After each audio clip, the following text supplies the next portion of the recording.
வணக்கம். இன்று நாம் ஏவிஎம் கல்யாண மண்டபத்துக்கு வந்திருக்கோம்.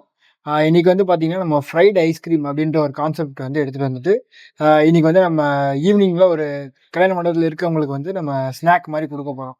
ஸோ அது எப்படி இருக்கு? என்ன என்ன மாரி டேஸ்ட் இருக்கு? எப்படி செய்றாங்க? அப்படிங்கிற ஒரு முழு விவரத்த வந்து நம்ம பார்ப்போம். நன்றி. இன்னொன்னு ஆர்டர் பண்ணி சாப்பிட போறானா?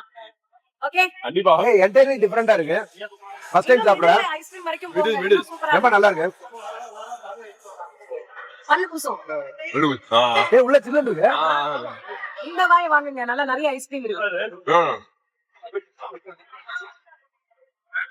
வாவ். எப்படி? இந்த ஐஸ்கிரீம் கம்மி எடுக்கிறேன். கடைசியா நல்ல ஒரு ஃப்ளேவர் நான் எதிர்பார்க்கவே இல்ல. ரொம்ப நல்லா இருக்கு. டிஃப்ரெண்டா இருக்கு. என்ன இதுக்கு நான் ஃபர்ஸ்ட் இதான் மாதிரி இதை பாக்குறேன். ஃபேண்டாஸ்டிக். நல்லா அருமையா இருக்கு. சூப்பரா இருக்கு. பர்கர் மாதிரியே சாப்பிடுங்க.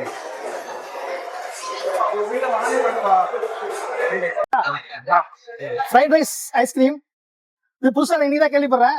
செம்மையா இருக்கு. நான் இன்னும் நார்த் இந்தியன் இது நினைச்சேன், பானிபூரி நினைச்சேன். But looks nice.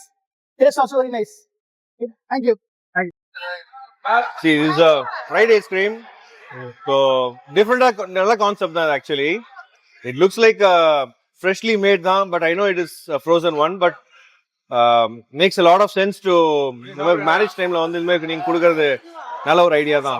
Keep promoting it. Nice, thank you. நல்லா இருக்கு. ஐஸ்கிரீம் நல்லா இருக்கு. டேஸ்ட் நல்லா இருக்கு.